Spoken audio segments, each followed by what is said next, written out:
আমরা বলেছি নীতি নির্ধারণী ব্যাপার যেগুলো, সেগুলো মূলত সংসদের দায়িত্ব হলো একটা প্রপার বিতর্ক করে সাংবিধানিক বিলের মাধ্যমে কোনটা অ্যাকসেপ্ট করবে কোনটা অ্যাকসেপ্ট করবে না, এই দায় দায়িত্ব পার্লামেন্টের।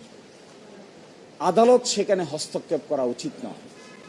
আদালত যদি সেই অংশে হস্তক্ষেপ করেন তাহলে সংসদের যে দায়িত্ব আছে আইন প্রণয়নের ক্ষমতা, এটি খর্ব করা হয়।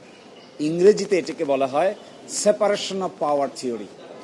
আমরা এটাও বলেছি যে আদালত কখনো সুপার লেজিসলেটরের ভূমিকা পালন করা উচিত নয়। ক্লিন মাস্টার টয়লেট ক্লিনার, সবচেয়ে সেফ, সবচেয়ে ক্লিন।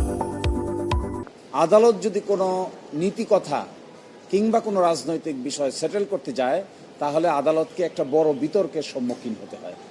আমরা এটাও বলেছি এই বিতর্কে জড়ানো আদালতের কাজ না।